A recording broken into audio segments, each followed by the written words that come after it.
Hooday, Bengal fans. He is Mon. He is Eric. I am Jake.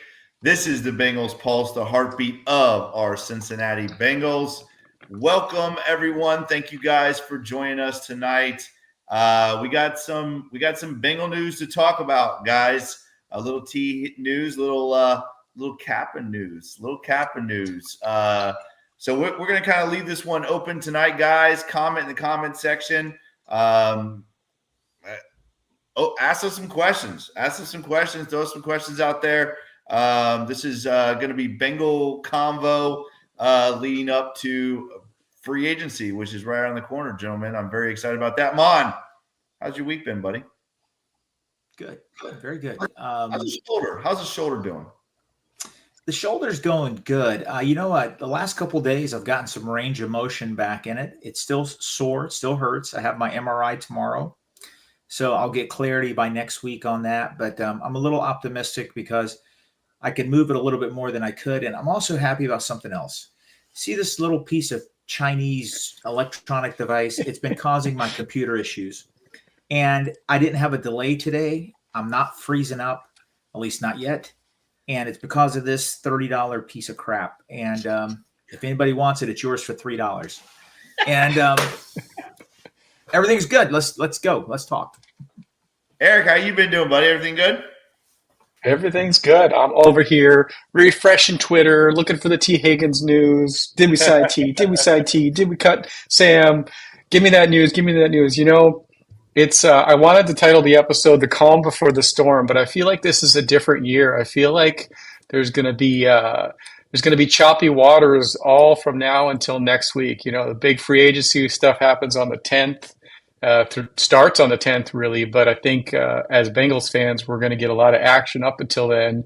Bengals don't like to do a lot during one day, so we might see a cut here, you know, maybe an extension there, maybe a restructure here.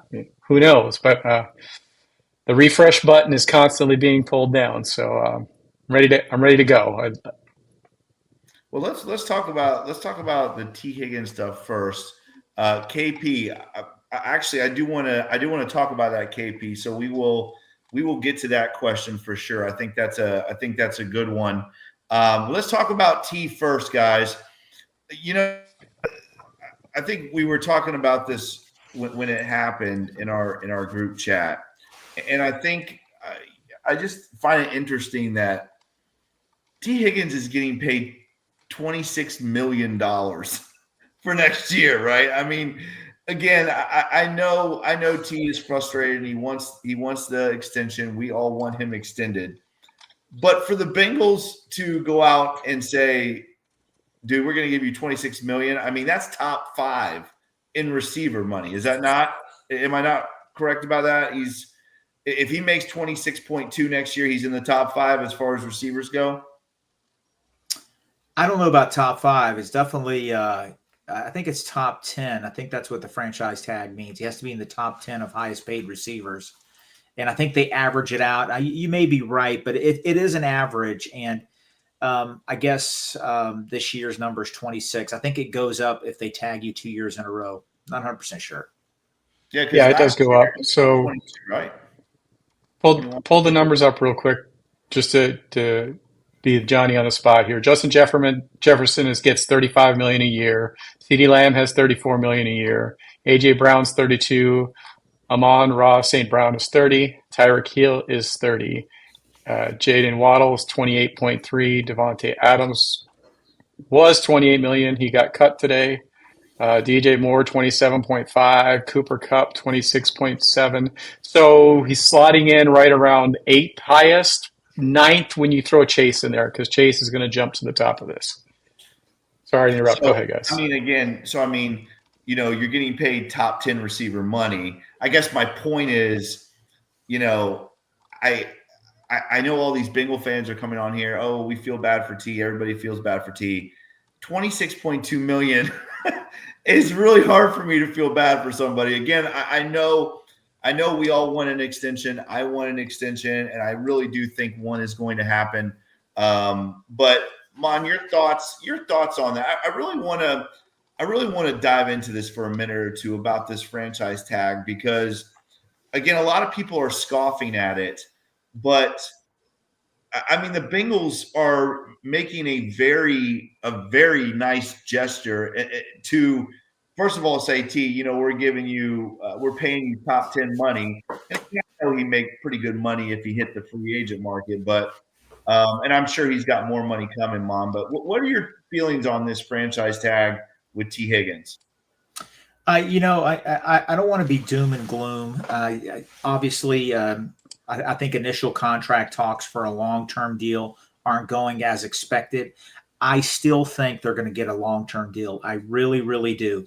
But let me just say this: if they play hardball and he plays at $26 million this year, that's a lot of money. That's good money. You're right, Jake. But it's going to be soft tissue injuries again. He's going to be cautious. I don't blame him. Business is business. If your hamstring hurts, are you going to go out and tear it? Cost you $100 million the next year? They're asking for trouble. And guys, it's roster management malpractice. $26 million cap hit on a 1-year deal. If they sign him to a 4 or 5 year contract, his cap hit will be 18, 19, $7 million less. Guess what? That could be a guard. That could be a linebacker. That could be a key player that we can't afford anymore because the Bengals are playing hardball and they're keeping that $26 million cap hit. Again, I think they're going to get a long-term deal. I think the Bengals know that. But you know what? Somebody mentioned it perfectly on Twitter. I don't know who typed it. Sorry, I can't give you the credit. They have to stop always wanting to be the winner of every deal. That's their philosophy. They have to come out on top. You're not always going to come out on top. They have to win some battles, and so do you. Don't always try to get the ultimate bargain. You have to. I think sometimes the Bengals don't give as much as they should.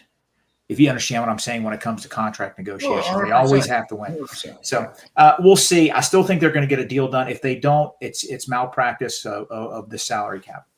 And that just to add on to it, the frustration thing with this is that guaranteed money, guaranteed years. We know Bengals don't they let their players see the contracts for the most part, but here we are in a back-to-back tag year. He got guaranteed $21 million last year. He's going to be guaranteed $26 million this year. If they just gave him a 2-year guaranteed contract last year, this gets done, and it's probably an average of 24 a year with a lot lower cap hit. And now we're talking about T Higgins going into his second year of a 4-year deal, and then the third and fourth year aren't guaranteed. I mean, we guaranteed him the 2 years anyway. Sometimes just make it happen, Bengals. I know Vaughn's speculated a lot. It's having cash on hand that really hamstrings them as far as this goes. But we're getting into a point where the NFL is so profitable that this stuff that's got to be something that's not an issue going forward. You're going to have to sell some more conies or sell some more TVs or something. My biggest takeaway from this is, yes, T Higgins could get $35 million probably on the open market. And one thing we know, you guys know, something, and there's a great song in this, you can't always get what you want, but you get what you need. I think when you get to the end of his career, T Higgins is going to look back at this and say, thank you for tagging me again. Thank you for extending me, because staying with Burrow, staying with Chase, staying on this offense is going to extend his career, and he's going to earn more money over the long term, get a couple of rings. It's going to be the best possible thing that happened for T Higgins. He'll end up earning that money back somewhere. And I think too, like I said, I think too, with this T Higgins situation, doesn't it just feel like, I mean, it always feels like this, but doesn't it just feel like the Bengals just get ransacked when it comes to, this them franchising players, all these other teams franchise tag players, and you don't hear the same crap that the Bengals get. Trey Smith is getting franchise tagged, and you don't hear nobody has any issue with that. It's the same. Listen, it's the same concept of any player in the NFL that gets franchise tagged. That team is saying, you are too important for us to let walk. We want you a part of this team. We are paying you top 10 money. I mean, the national media, it's just disgusting. It is so disgusting when it comes to the Bengals, right? Pat McAfee, his show today was just absolutely just so hard on the Bengals and about this whole T Higgins thing. I mean, just worry about whatever team it is you like. Don't worry about what the Bengals are doing. Again, I know we as Bengal fans, we see this thing a little bit different because we've been around longer and we've seen it longer. But I don't know. To me, it is just mind your business and let the Bengals try to take care of their players. The Bengals obviously want T Higgins back, or they would not have franchise tag. You're not going to pay somebody $26 million a year if you don't want to try to sign them long term. And let me just, sorry, Monty, let me just put this in there. We're not paying him $26 million for a 1-year deal. It is business malpractice if you don't sign him to this tag, because you can't let him hit the open market. If T Higgins doesn't sign an extension, he's going to be traded because you don't let him walk.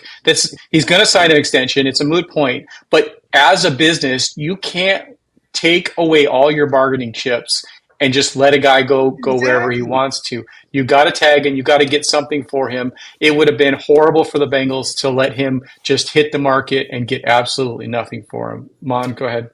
No, Jake, I agree. I think the national media has always been lazy when it comes up to the Bengals. They still are. It is lazy. And you know what? Other teams have franchise players 2 years in a row. I get it. But I'm not here to stick up for the national media. The Bengals do have some blame, guys. They do. Yeah. I mean, if the national media, I tune them out. I get my Bengal news from the local guys, local beat reporters. But if it's true, and I've heard it from two sources. I know one a lot of Bengal fans don't like, but she is connected. Heard it from two sources. The Bengals offered him $19 million 2 years ago. Okay, he wanted Michael Pittman money. Michael Pittman got a $23 million contract. You know T. Higgins is going to get much more than $23 million. If the Bengals need to quit insulting players and lowballing them and giving them a fair offer, he would have jumped at Michael Pittman money. You know, T. Higgins should be year 2 of his contract, of his new contract right now. So guess what? Yeah. It's going to end up costing them $7 million more a year. So that's what frustrates me. You know, they're always trying to get that player like, hey, man, I'll take $19 million, even though it's $5 million less than I should get. You know, they try to negotiate early to get that discount. It doesn't work sometimes. But, you know, some of the other things about the national media, I hate when they bring up stuff that happened in 2003. Who cares, man? That's 21 years ago, 22 years ago. You know, you got to be kidding me. I mean, that's silly talk. And but, you know, listen, Mom, you're 100% right. Listen, I mean, we as Bengal fans, we know that the Bengals are very bad at lowballing. That's not my point. My point is that there's 31 other teams that do it. You know what I'm saying? Like, and you just don't hear the same nastiness towards these other franchises. It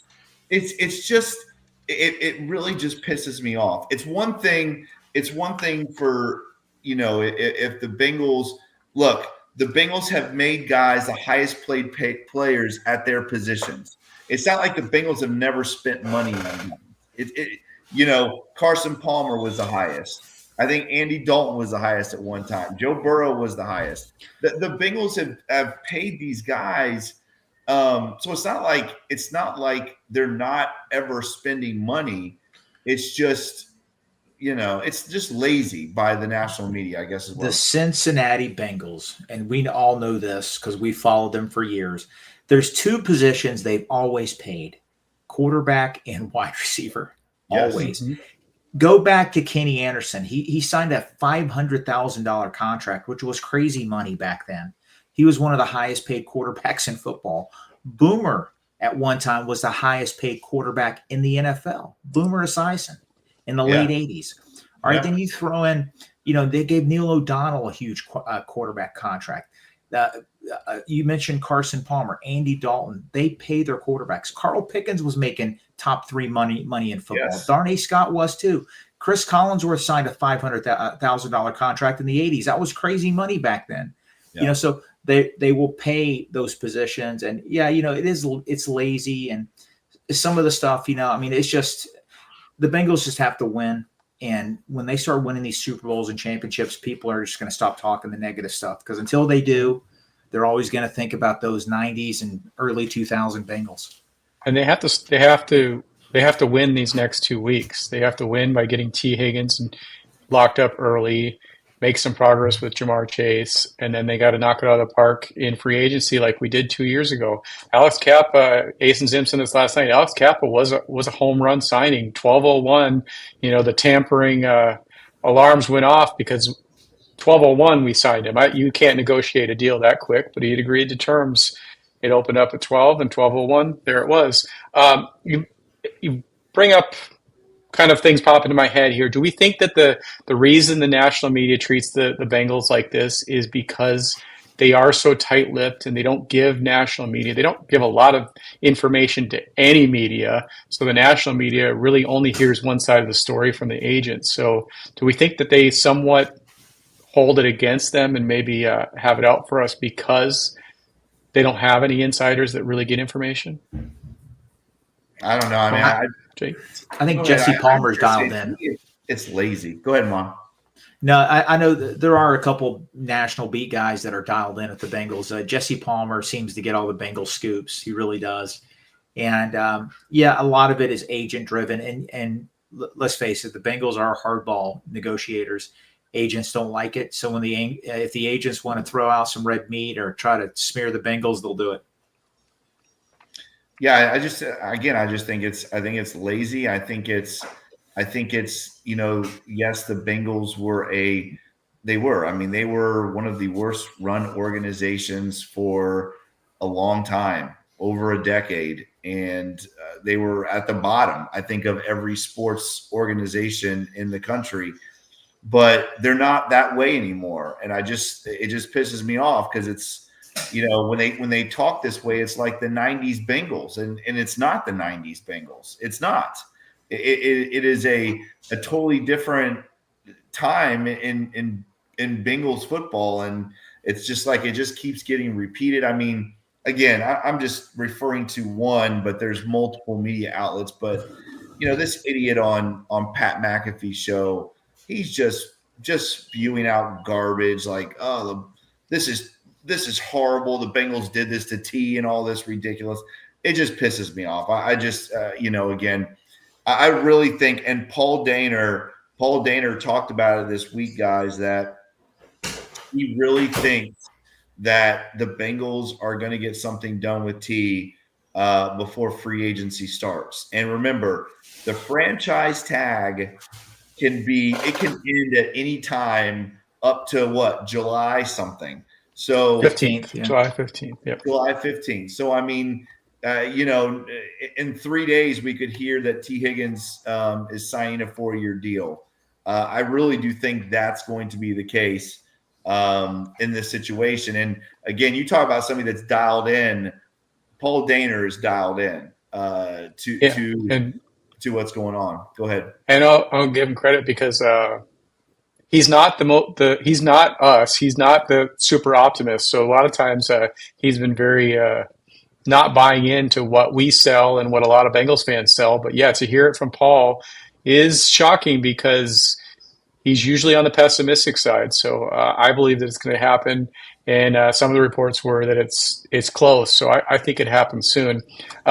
Speaking of the national media, Friday. It's going to happen Friday. It's going to happen Thursday because we're going to be live at 8 o'clock Thursday. So T's going to take care of us. He's going to do this deal at 7:45. The Bengals Pulse is going to go live, break the news. Maybe T wants to come on. Mama T, get T on. We'll let him break the news here on the Bengals Pulse. No problem. We got you covered. But more of this national media, and KP throws it out here too. According to the national media, we saw this from a few people just shocked that the Bengals cut their second highest paid offensive lineman today. Oh my God, the national media is so disconnected.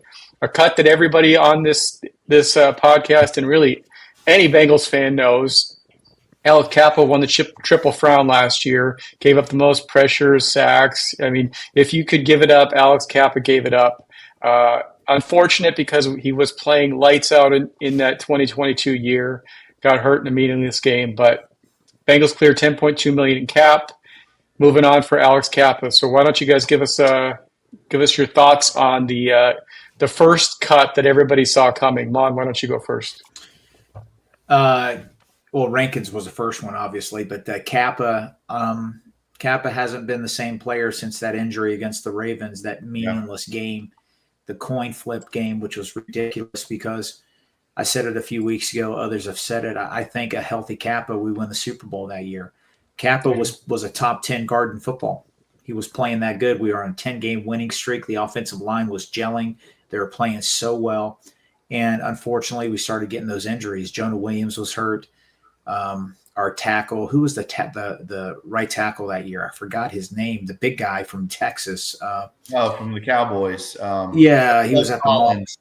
Yeah, Leal Collins. Sorry, everybody was tracking him at the mall buying a suit. Yeah. And then Kappa was injured, but he wasn't the same player after that, and his play really dropped off. The lower leg injuries. Same thing with Sam Hubbard on the other side of the ball. I wish him the best. I think he's going to get picked up by another team. He has too many quality NFL starts.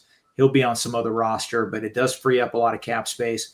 The Cincinnati Bengals have got to get a highly productive vet next Monday in free agency, because I don't want to roll into 2025 with two rookies starting at guard, or Volson could respond to this new offensive line coach. I think Volson is what he is, but we'll see. Kappa's replacement should be on the roster next week. Yeah, especially this light thing is driving me nuts. Especially with you talk about the national media. We just got finished talking about it. These idiots saying, the Bengals just got rid of their, the guy that's protecting Joe Burrow. They obviously have no idea and have watched no Bengals football games, because every Bengals fan knew that this cut was coming. I think Kappa knew this cut was coming after how poorly he played this past year. Again, he was what'd you say? The triple frown? Is that what you're calling it? Yeah, I think the triple frown. Yeah, I like it. We'll go with that. The triple frown. I mean, literally the three most important stats for an offensive lineman. He was the worst in all three in the entire NFL. So we all knew this Kappa thing was coming. I do want to talk about this though, because I kind of mentioned this earlier. I don't know if it was today or yesterday in our chat, but don't you? I mean, we knew, and as soon as this happened, I text the chat like, Owens is on fire. I've gotten all these things right,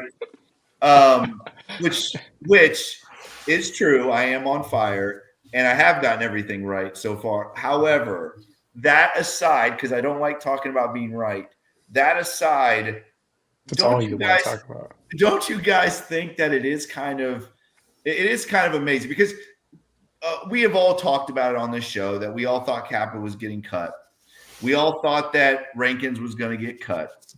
But I think for me, it's still like when it happened, I was like, oh my God, like it really happened. It's like, it's one of those things where you thought you thought it should happen. You thought it was going to happen, but this so far has been very unlike the Bengals, and they are cutting guys that still have years on these contracts because they're not performing. And that's not the Bengal way. It's just not. Mon, it hasn't been for 40 plus years. So what are your thoughts on that, Mon? That the Bengals are actually going through with what they should be doing. I mean, I do think it speaks highly of what is going on. Yeah, I mean, I think you hit it right on the head there. These guys, they simply were not producing.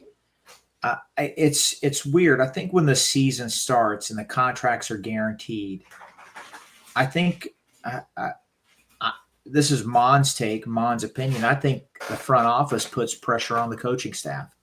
They'll deny it. It's just my take. I'm not trying to be negative, but Rankin's making $12 million. Kappa making $10 million. Geno Stone making $7-8 million, and whoever it is, if they're not producing, why do you trot them out on the field and play them every week?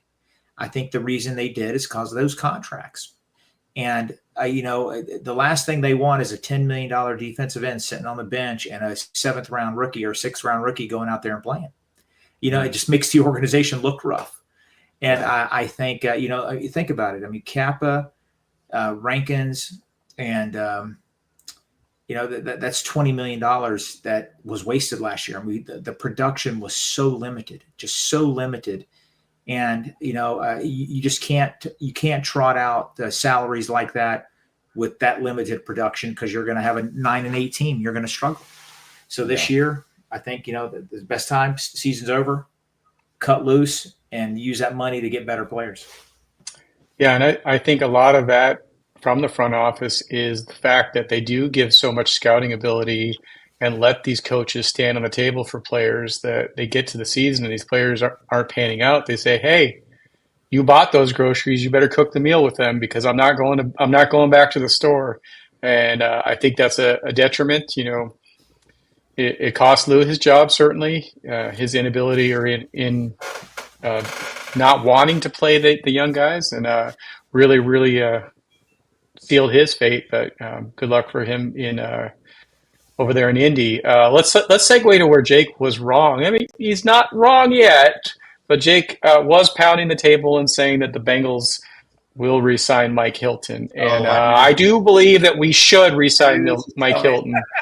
But the news came out with a tweet from Mike Hilton saying that other opportunities will always find their way to me, really alluding to the fact that maybe the Bengals told him that, hey, we're not going to be pursuing you in free agency, or they might have said, go test the market and let us know. We're not sure really how that conversation went. But even if they said test the market and let us know, to a guy like Mike Hilton, that might mean I'm not going to let you know. Kind of like what Saquon did last year. You don't want me, I'll take what I get on the market, and you don't get a chance to match it. So Jake, go ahead. Tell us if the Bengals can salvage this, or if it's over. I mean, I'll be honest with you. This one does kind of surprise me, and I'll definitely take the L if it happens. I don't agree with this one at all. I think this is one where I understand that we're trying to get younger on defense, and obviously there's a lot of money that's going to be allocated to the big three, probably Mike Gesicki, probably I think 2 guards in free agency, and possibly a top-tier safety. So, I get that part of it, but Mike Hilton is such a huge, impactful player on this roster, not just on the field, because he's honestly, Mon and I have talked about this, he's the most physical player on defense this past year. So I think this one would hurt a little bit for sure. I mean, again, listen, his coverage skills are below average. There's no doubt about it. I'm not going to argue it. It is the truth.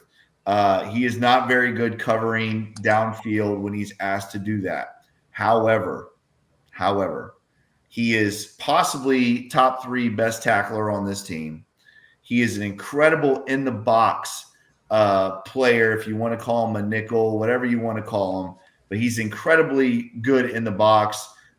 He's very good at covering the flats. If there's any kind of zone coverage, he's very good at that. And he's obviously an incredible blitzer as well. But I think more than anything, his leadership and his ability to get these guys to play hard is something that's worth looking at. Because, again, I don't want to sound like a broken record, but here we go for the 100th time I've said this. You let Jesse Bates walk. You let Tyler Boyd walk. You let DJ Reader walk. If you want to go back, you let Andrew Whitworth walk. You let all of these captains, Joe Mixon, you let all of these captains and leaders in the locker room walk. And it has been nothing but detrimental to the football team. And Mike Hilton is one of those guys. And I just don't see – I'm going to be very interested to see what kind of money gets thrown his way, because I think the Bengals said to him, and again, I don't know this, but I'm guessing.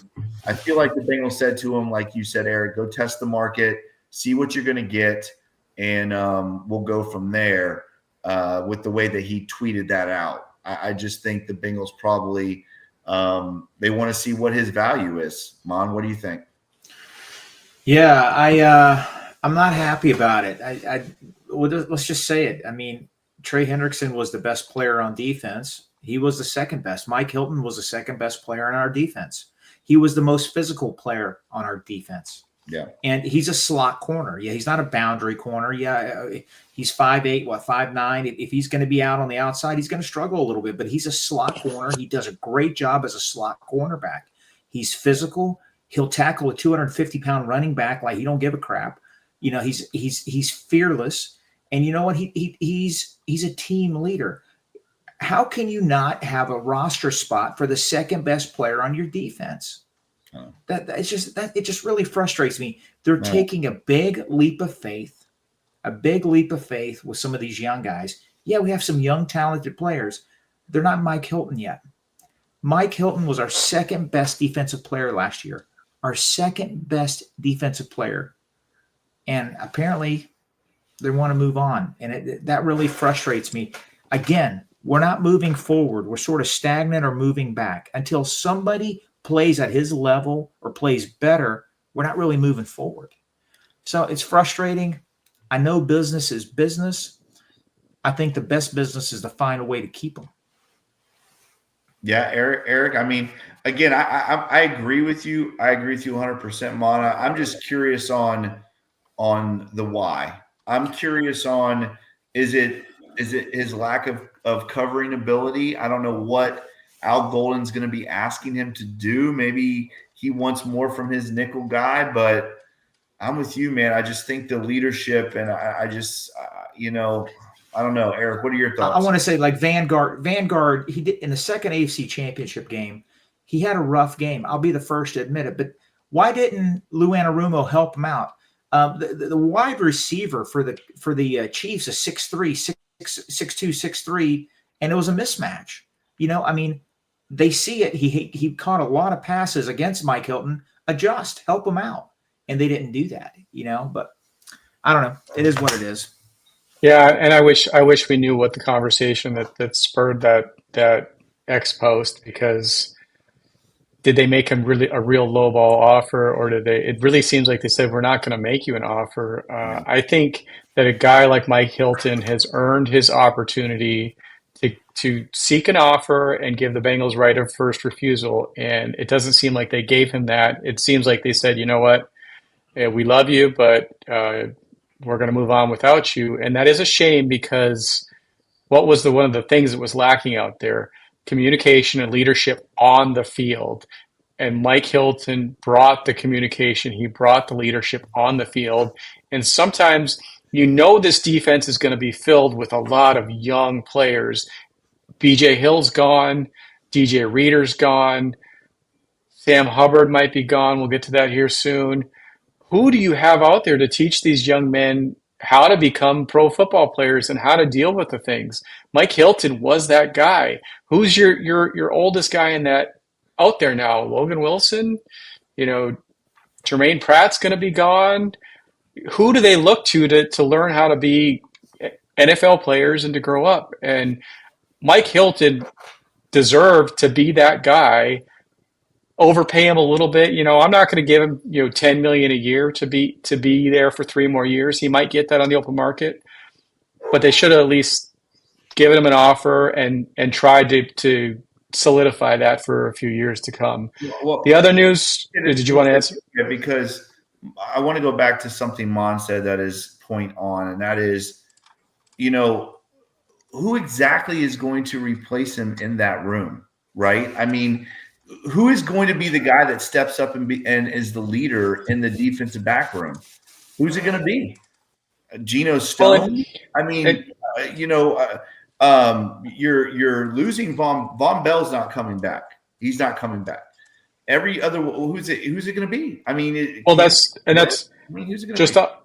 On that, there really is no one because we know Trey Hendrickson is not that guy. Trey Hendrickson has his job. He is so locked in on game day, you don't even walk near him. He's like a raging bull that you don't get near because he's going to throw you into the stands. Trey Hendrickson isn't that guy.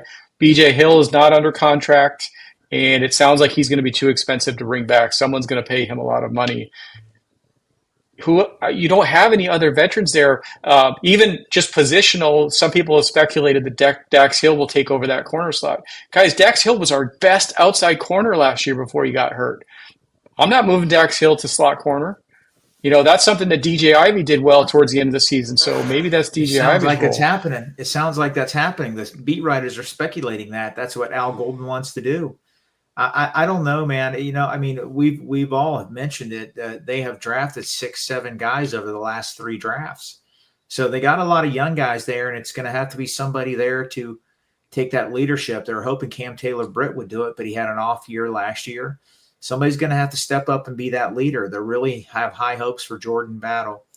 I just think that group is so young. I think if Mike Hilton can still be there and be like the hate that you say the grandpa figure, but like the father figure that can help mentor these guys. Right. You know what? Hey guys, remember somebody mentioned it the other day. Jermaine Pratt, nobody thought he was coming back. He signed a contract extension. Nobody thinks Mike Hilton was coming back. Maybe he will. Yeah. Good. Yeah. Yeah. Or was it Mike Thomas we had a few years? It was Mike Thomas, the safety? Yeah. Uncle Mike, they called him. We kept him on, and he played special teams, but he was that guy. I think he's a reverend now. He's a leader of men. Mike Hilton was a leader of men, and that he should have been kept for that. And if somebody gave him a crazy offer, let him go take it, but at least you tried. Moving on, other news, we've talked a lot about a $10 million cap hit that Sam Hubbard is due and how he's probably going to be cut. News came out this weekend that the Bengals have asked teams if they're interested in trading for him. I think we all kind of laughed out loud when we heard that, but what are your thoughts? Is there any market for Sam Hubbard? Mon, why don't you go first? I would be surprised. I really would be. I'm not laughing at Sam Hubbard. He's a great Bengal. He's going to be one of my all-time favorite Bengals. He's a great draft pick. I remember when we drafted him, people were like, oh, not expecting much out of him. He had a good career. He's had those lower leg injuries. He's slowed down the last 2 years. I don't expect him back. I think they will cut him or trade him. Maybe a 6th or 7th round pick at best. I don't know. I would be stunned if somebody traded for him. I think they know the Bengals are going to cut him. Why trade a pick when they get him for free? Yeah, I'm with you, man. I love Sam Hubbard. I own one of his jerseys. I got his bobblehead, all that stuff. I love Sam Hubbard. He's he's been one of my favorite Bengals. I think of him, guys like him and Jesse Bates and Tyler Boyd and them, sticking through those crappy years and really helped turning this thing around. And Sam Hubbard's always going to be one of my favorite guys, but Mon said it right. I mean, you can't pay a guy $12 million, $10 million, whatever it is. I think it's, between 10 and 11, 12, right? It's 10. You can't pay a guy that and not get any production out of it. I mean, you just can't do that. I do think it's kind of funny that the Bengals are trying to trade him. I don't know what kind of market he would have. I really don't. I mean, I don't want that to sound like I'm knocking Sam Hubbard, but I mean, what kind of? I could see Jermaine Pratt having maybe some kind of a market, but I don't see Sam Hubbard having any kind of a market. So I thought that was very interesting that they were. I mean, maybe people have asked about it. I mean, wouldn't that be crazy if the Bengals got any kind of draft compensation for Sam Hubbard? I mean, that would be nuts. That would be. I mean, that would be something. And and then this is the thing is like, we scoff at this thing and we're like, come on, what the hell is they're going to try to trade him? But maybe people have called and said, what are you thinking with what are you going to do with Sam type of a thing? I can't imagine this news breaking where the Bengals are just calling around, because the Bengals don't do that very often, right? A guy like Sam, they let him go. Maybe people have called on him. I don't know. I think it's I think it's interesting that they have not cut him yet.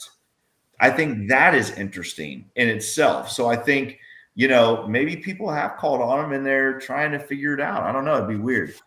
Yeah. Well, It that will is be. that is one thing they typically do right by their players too. If they want them to go seek a deal somewhere else, you would think that they would cut him before free agency. Maybe there's an untapped market for Sam Hubbard playing the next few years as tight end. I His knew you were gonna last say that. play as a Bengal was a touchdown catch. Maybe we should just restructure this deal, convert him to tight end, and we've got our Eric All replacement unit for a year or two.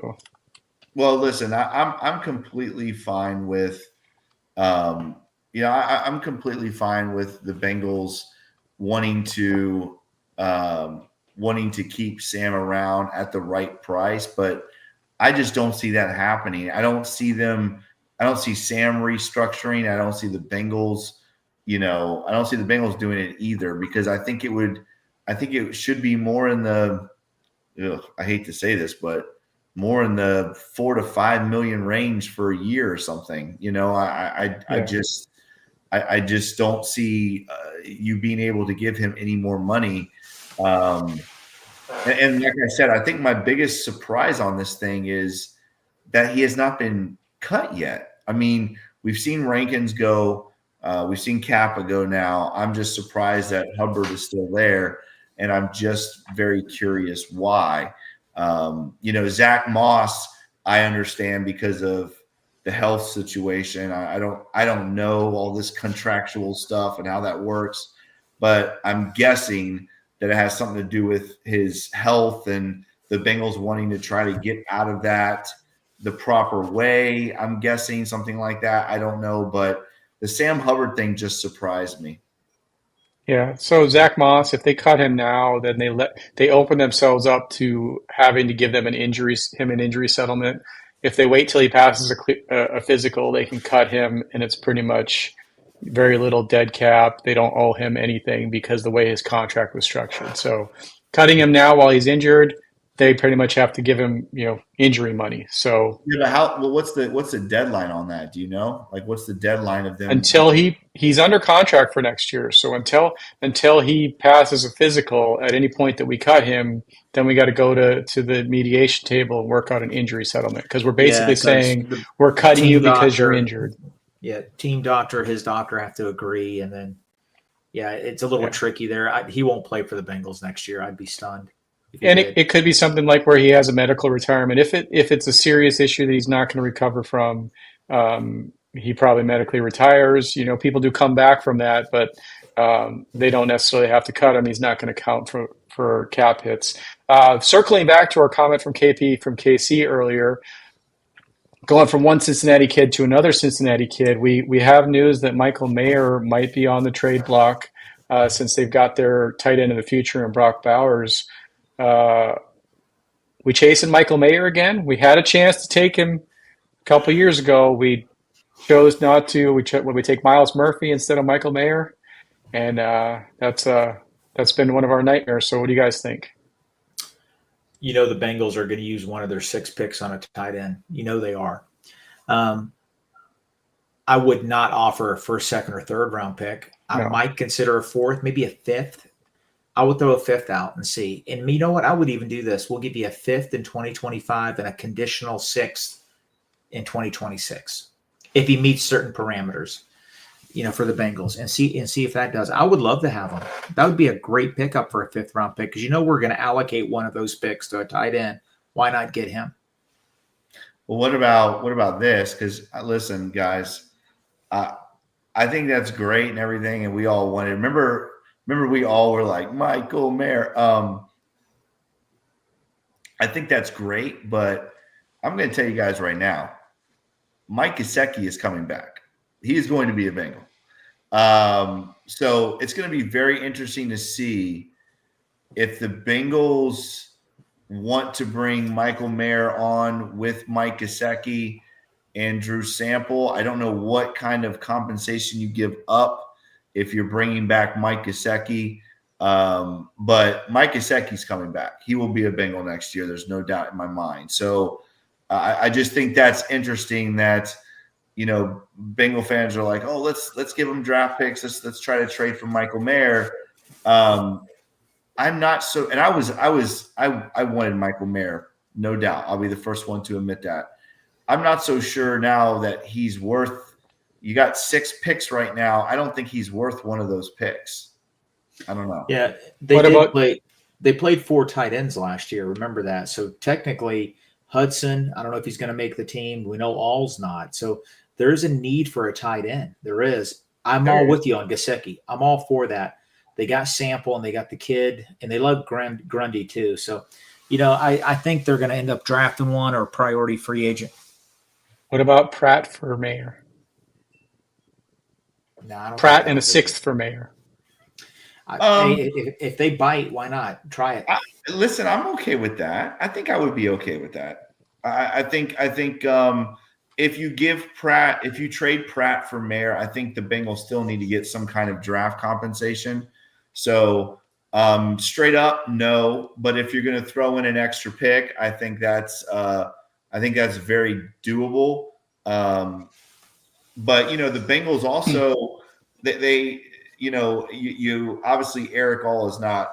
He's out for the year, but you still have the Arizona kid, and I don't know. Or T Huddy, I guess, is the odd man out in that situation, but the Arizona kid, Tanner McLaurin or whatever, Rockland. Until you do something, Jake's not going to know your name. Even then, you might have trouble with it. The Arizona kid. The other Tanner, he says. The other Tanner. Well, the Bengals just go out and they just re-sign the other tight end. I don't know. And my thing is, the Bengals might look at it and say, Gesicki for $8 million a year, or Michael Mayer for a 5th-round pick who's on a rookie contract, who's from Cincinnati, and we know will give us a hometown discount. Let's go roll with the Michael Mayer kid for a couple of years. I could see the Bengals kicking the tires on that. I really could. I just think he's a good player, and if they got a 5th-round pick is not a lot of that's very doable. He'd be better than Grundy. He'd be better than Hudson, and I mean he's a 2nd-round pick. And I think he has a lot of upside. I think he would make the team a lot better. And and you can't. We've seen tight ends don't generally come in and really go off right away. They take a year or two to really develop. And he thought he was going to get that in Las Vegas, but then they brought in Brock Bowers and broke Jake's heart, and here we are. So I wanted Brock Bowers too. I'm grateful that we got Mims. I'm grateful that we got what we needed instead. But it is what it is. We got a super. Imagine Brock Bowers in a Bengal uniform. Oh, that was heartbreaking. We got a super chat from Hippie Prophet. We're going to read it, even though it's tooting our own horn. We thank you, Hippie Prophet. One of the best Bengal pods around. No rah BS. Straight from the heart from honest fans. Houday guys, killing it. Thanks for the content. Thank you so much, Hippie. Thank you. We appreciate that. We've said it a lot that it may cost us some guests coming on here, but we love our Bengals. We get passionate about our Bengals, win, lose, or draw, and when they make mistakes, we talk about it on air. And sometimes that might cost you a guest or two, but you know what? If it earns us 10 fans because we're transparent and we love our Bengals, then so be it. Yeah.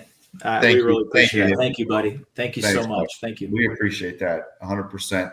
Listen, Westish, I'm going to tell you, Westish, I do not appreciate the Baldy comment there. Some of us, no, listen, I was very big on Mims from the beginning. But I think Jake's one goal in life is to say random stuff that makes me go back and pull receipts. He just wants me to dig out these receipts, spend all this time. Eric, for our draft show coming up, we're going to have a draft show a week before the draft. You gotta have the greatest hits. You gotta replay the greatest hits. The I love Darnell Washington. Like crashing out, Mon. Is that what you want? Best part, you know what I remember about that? Our buddy Justin, who's going to hopefully come in and do some draft talk with us, was in the other room at my house, and he was doing everything to keep it together. And finally, he just started laughing because Jake was having his meltdown. It was classic. Listen, I want another meltdown. Let's just give him the stage. We'll put Jake up on the screen. I am happy with Mims, obviously, but I mean, yeah, it did. It worked out, and I mean, I think in the long run, the Mims situation is what the Bengals need now. So, a couple of our listeners were asking about Trent Brown. Mon, do you think Trent Brown is back for another year? I don't think so. I think Trent Brown is no longer a Bengal. What do you think, Mon? No, I don't think he will either. That did hurt us last year because when he's healthy, he plays very well. I think Cody Ford will come back. I expect the Bengals to sign him. I think Cody Ford's going to be our swing tackle. I'll be the first to admit it. I was very critical of Cody Ford. He actually played pretty well last year. We weren't expecting much, but he came in and held his own. I don't want him as a starter, but he's our good swing guard and tackle. I expect him to be back. I think he's going to fill the role that Brown was going to fill.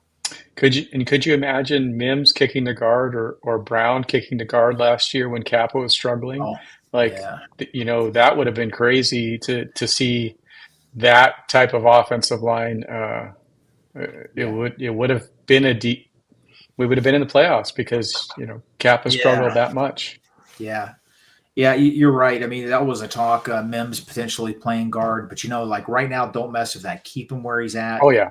I think the guy could be a multi-year Pro Bowler, all pro. Well, and I think too, guys. I really think the Bengals are making a big splash. I think this is going to be the year where they actually pay some money for the guard position. I mean, I know when they went out and got Kappa, we were all excited. We were. I mean, we were all like celebrating because Kappa had a very prestigious background coming in. He did. I mean, he was a solid guard and better than what we had seen probably since Zeitler. And we were happy about it. And the guy was playing really damn good until that injury. But I do want to give Westish made sure that he changed it, Westish. Now I'm with you again, buddy. Now I'm with you again. The only shame is the people that won't. He's saying that Bowers does the comb over. Yes, I'm with you, Westish. The comb over is very shameful. Yeah, you just gotta let it go. Just let it go. So what do you guys think? What do you guys think about again? Some of these guys that aren't getting tagged, that didn't get tagged.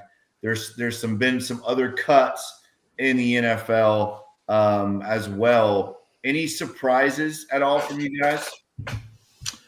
No, I mean, I'm just looking. I expect a few more teams are going to try to get under the cap. I think if any defensive tackle, offensive lineman get cut, the Bengals are going to look. But you did mention free agency and the cap assigning. I think within the first 30 minutes of tampering, I think the Bengals will have an agreement with the guard. I really do. I think they're going to strike fast, and I expect at least 2 signings on Monday. Or do you think that the Bengals will pay the top guard, Will Fries? Do you think that there's any chance that they throw $13 million a year at the top guard? No, I got 2 names for you, and one of these guys is going to be a Bengal, if not both. All right. Packers guard Josh Myers. He's from Ohio State. He's 27 years old. He's ascending. He's had an uneven career. He's played better the last couple of years. Look for him to potentially be a Bengal. Also, I already mentioned Aaron Banks. Aaron Banks has been injured for the 49ers. He was a second-round pick in 2021. He started 43 games for them. So it's not like he's been on injured reserve every year. But when he plays, he's a good player, and he's played on an elite offense. I'm telling you, I think the Bengals are going to target one of those guys, if not both of them. And they're not going to be $15 million a year guys. We're talking $6 to $10 million a year. I think the Bengals will go after them. You see how my light went out? That means Yeah. I disagree with Mom. Back on. This light is driving me nuts. I disagree. I think the Bengals are going to get one of those big time guards. I think Mekhi Becton, I think Will Freeze, I think one of those guys is going to be in stripes next year. I think the Bengals are looking at this guard position and now finally realizing the value of it. And I think the Bengals are going to be throwing some serious money at guard. I really do. I don't think it's going to be second tier guys. I think it's going to be, well, maybe one second tier guy, one top tier guy. But I think Mekhi Becton or Will Freeze is going to be a Bengal. And I think he will be on that first day of tampering. I think it's going to happen very quickly. If it's not already being discussed now, I think that it's going to happen very quickly. So they have. Sorry, go ahead, Mike. No, I just want to say, like, Josh Myers from the Packers is actually ranked one ahead of Becton. You know, they have Becton around 7 or 8. I think Myers is at 6. Some of the other guys are going to be, you know, you're talking $10-15 million a year, if not more. But I would love Becton. I really would. I think he turned his career around. They have to get a quality starter day one in free agency. Go ahead, Eric.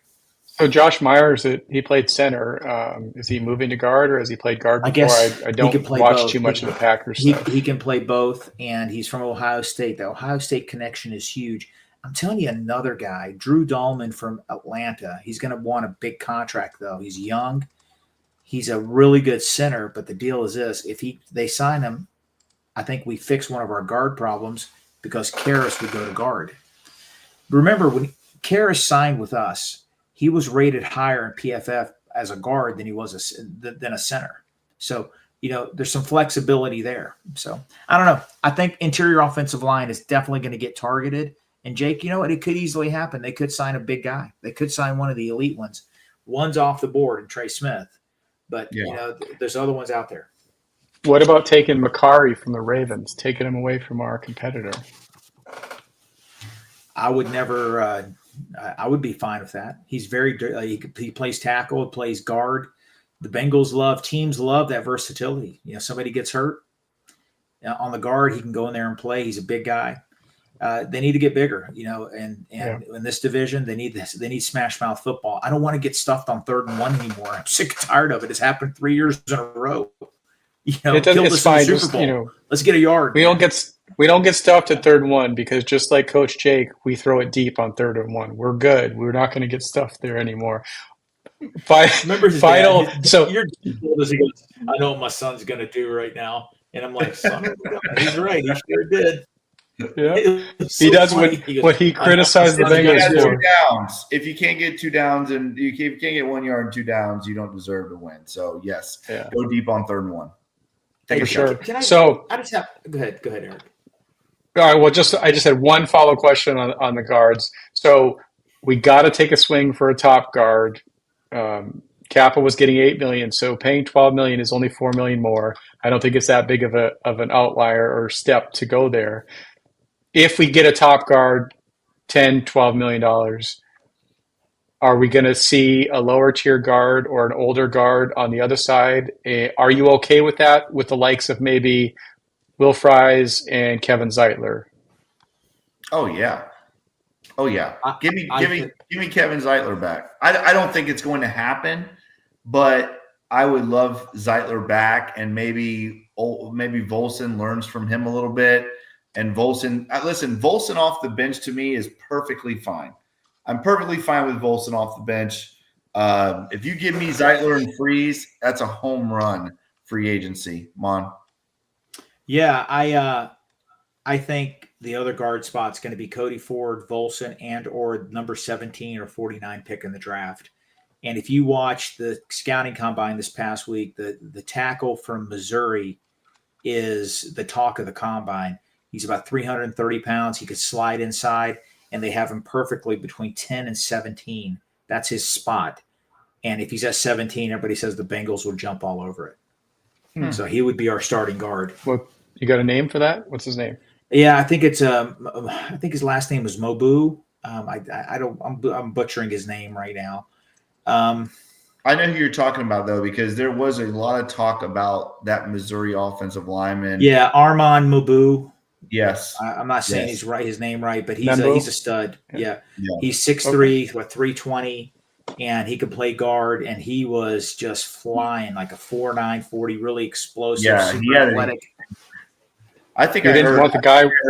I think I heard him possibly moving up in the top 10. I think I heard that his combine was so good that he could move up into the top 10.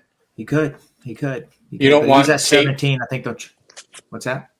You don't want Tate Ratledge. That's what everybody was enamored by, the flying mullet when he was running the 40-yard dash. 6'6", 308 pounds. He's really athletic. He ran good.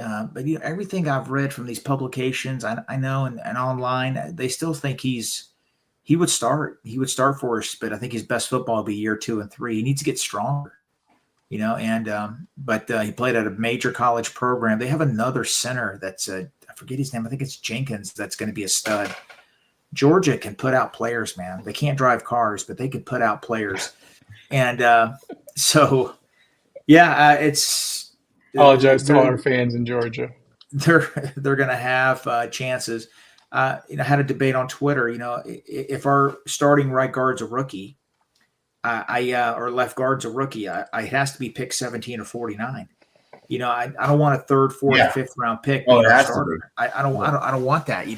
Could there be? Yeah, the Steelers started some guys in the 5th round. They played well. I guess it could happen. I think you just have a better shot of getting somebody at 17 or 49 that can start and be and get better each week.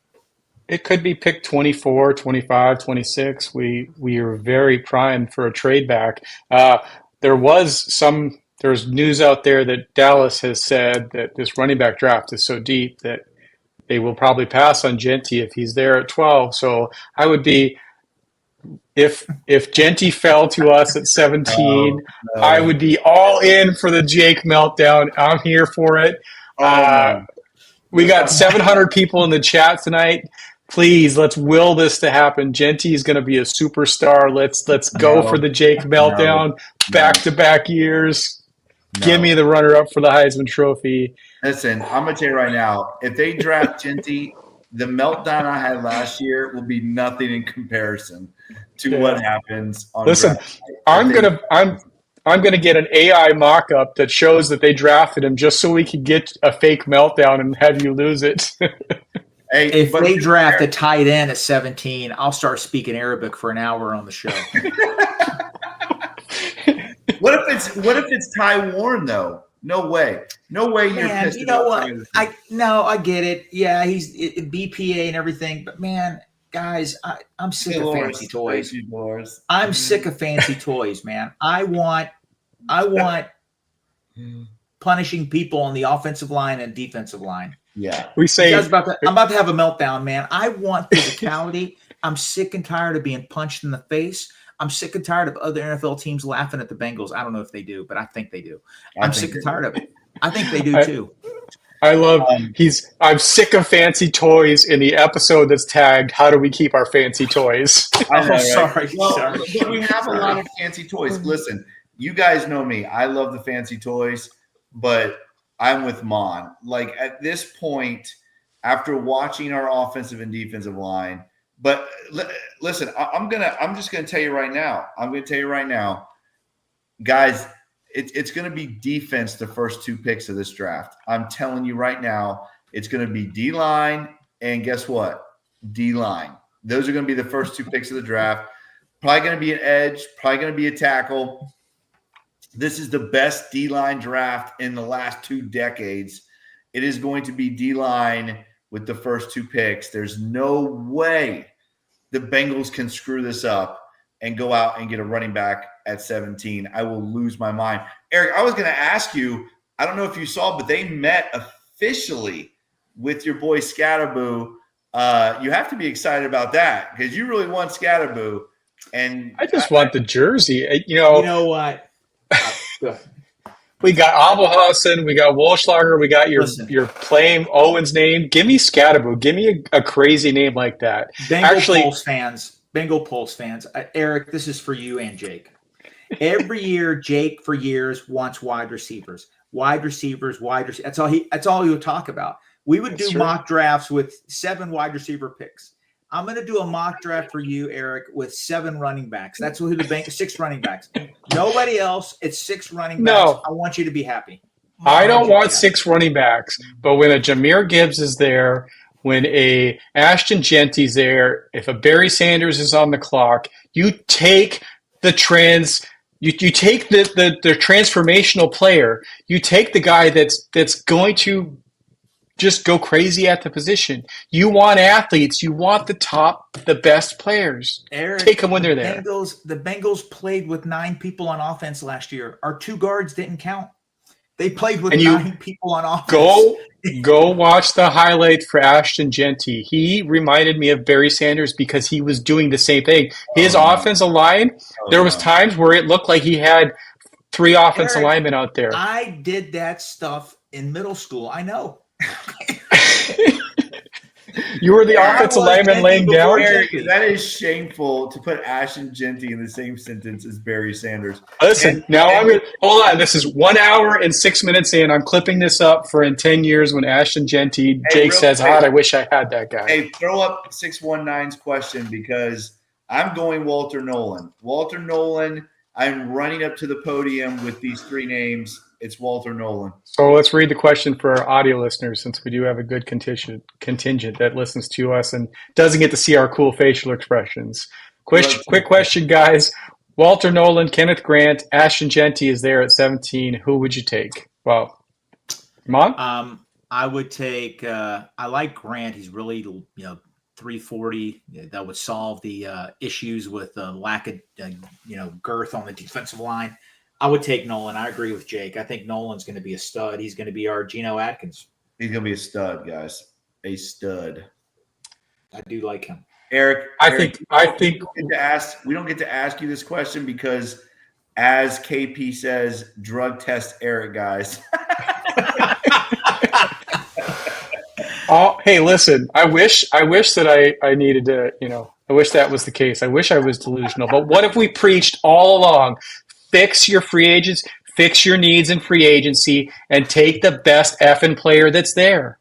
If he's number 1 on the board, do not draft the best player at your position of need. Draft the best effing player. And if you're not going to draft the best player, trade back and stockpile. KP, he does pee in a cup, but unfortunately, it melts the cup because there's so much NASA stuff wherever he works. Listen. You got to recycle that stuff. These long road trips to Cincinnati, you do what you got to do. I'm telling you. Eric, I just want to say this. Genty, go ahead. Let me say this really quick.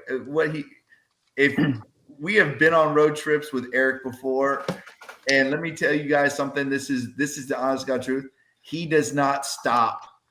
There's something physically wrong with Eric. He does not stop. He does have to go to the bathroom. It is awful. He makes you roll the window down and go to the bathroom out the window when the car is moving. Jake, do you remember? How can you stop for the destination of Cincinnati? I'm driving his car. He goes, "You don't use cruise control?" I'm like, "No, I don't. I don't use cruise control." He goes, "Why don't you?" Because I don't like it. I'm driving, and then he keeps on looking at the steering wheel. It's driving him crazy. I don't use cruise control. He couldn't stand it. He could not stand it. And I had a problem with the brisket at the Buc-ee's. I needed to stop. Not using cruise control is like saying that you don't want power windows because you like the feel of rolling it down with your hand. Come on, man. Come on, Mon. Use the effing cruise control. Mon and I are Bengals Pulse. Bengals Pulse.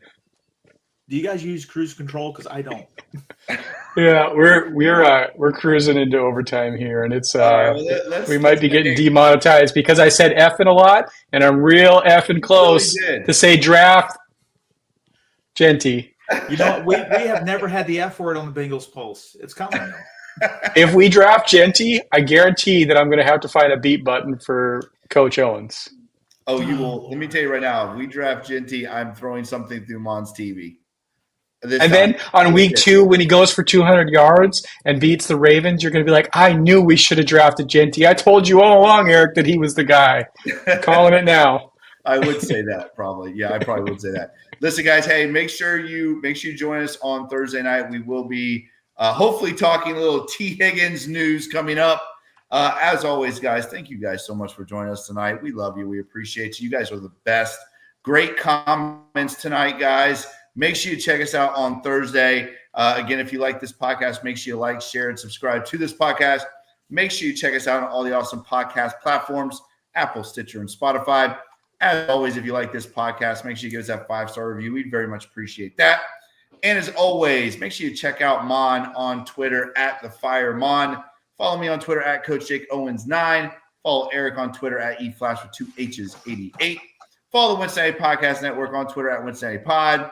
And follow the Bengals Pulse on Twitter at Bengals_Pulse9. The same on Instagram, the same without the @Bengals_Pulse9. As always, guys, make sure you check out all the awesome podcasts right here on the Cincinnati Podcast Network. We will be back on Thursday night getting you ready for free agency, which is right around the corner. And then next week, guys, we are going to be action-packed here on the Bengals Pulse, talking nothing but free agency and talking about Will Freeze and Mekhi Becton and the new Bengal guards, which we are going to be all very excited about. He is Mon. He is Eric. I am Jake.